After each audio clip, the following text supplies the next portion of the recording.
So a hospitalist, I'm not a hospital administrator.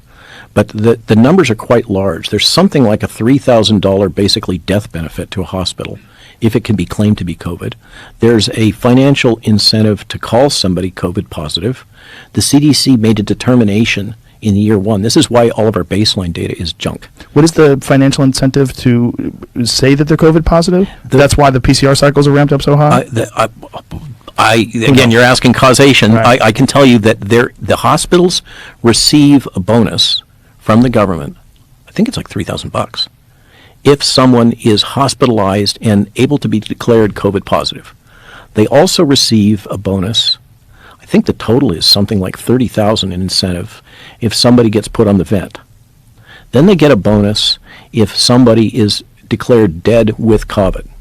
Okay, so they have an incentive at the front end to declare somebody a COVID case. The CDC made a determination that they were going to make a core assumption: if PCR positive and you die, that is death due to COVID. And so the extreme example, just to show the absurdity, if the patient comes in with a bullet hole to the head and they do a nose swab and they come up PCR positive, they're determined to have died from COVID when in fact they died from lead poisoning. That's real? Yeah. So they've really done that with gunshot victims? I don't know about, yeah, for sure, trauma and other things. I've seen that said, but I've always thought that's ridiculous. There's no way a hospital would do that.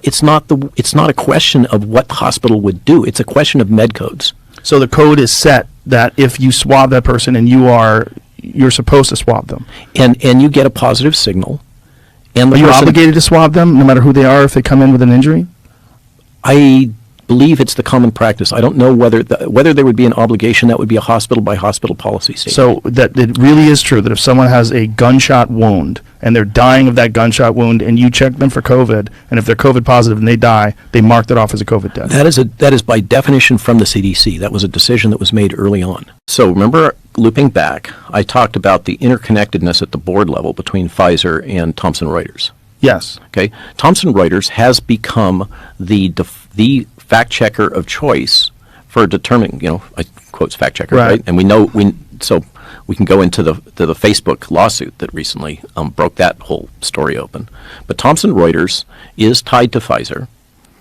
They have common corporate ownership, and they are the fact checker of Twitter. Now they're integrated.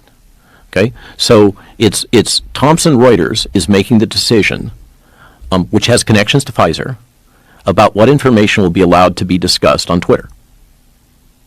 That is crazy. That is so crazy to even hear.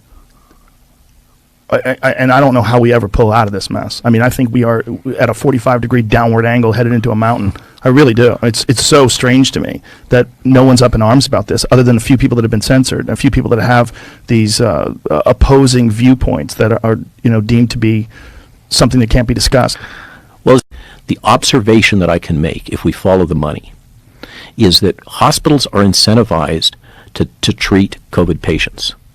The thing that ties all this little part of this story together, including the suppression through the government of early treatment, hospitals are incentivized financially to treat COVID patients. If COVID patients are being treated outside of the hospital and prevented from going to the hospital, such as the case in the Imperial Valley, where Brian Tyson and George Fareed have saved thousands and thousands of lives of indigenous Latinos that are coming across the border and working the fields.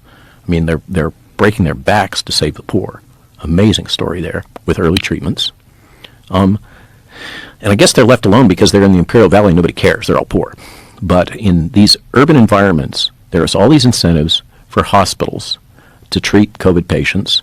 And if people are giving treatments that are keeping those people out of the hospitals, then they're not getting that revenue. So your speculation, if I just could unpack this, that doctor in Maui who was giving early treatment, you think that the reason why he was targeted because he was directly costing the hospital money because people weren't going in? I'm not saying, I'm saying that the observation is that early treatment keeps people out of the hospital, and that hospitals have financial incentives, including death incentives, financial incentives. To discourage early treatment. Okay, so let me say this. People ask me, Robert, You're the inventor of this tech. You're a vaccinologist. Why are you speaking out? This was the whole topic of the Atlantic Monthly attack article. Why is this person become a vaccine skeptic? Did they talk to you? Extensively. And the 3 days before this thing came out, the journalist, he's a young man, he previously publishes basically on woke issues in the Chronicle of Higher Education. This is his first big article. Okay, he was clearly hired, and they explicitly say the article was funded by the Robert Wood Johnson Foundation and the Zuckerberg-Chan Initiative. Okay, Robert Wood Johnson is the major shareholder in J&J, and Zuckerberg-Chan, of course, is Facebook. Okay, so Facebook and Zuckerberg-Chan have funded this attack article by this guy that normally writes about wokeness in the Journal of Higher Education. And he was totally obsessed over this question. Robert, why are you saying these things? You must have some financial incentive. There must be some reason why you're doing this. Did you meet with this man in person? No, just over the phone. Okay, and I told him repeatedly, because it's the right thing to do. I get this, this consternation.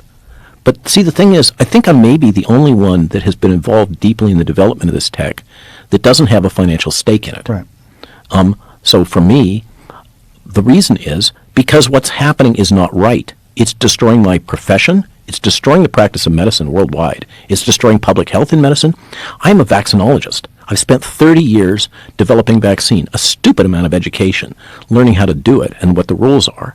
And for me, I'm personally offended by watching my discipline get destroyed for no good reason at all, except apparently financial incentives and I don't know, political ass covering.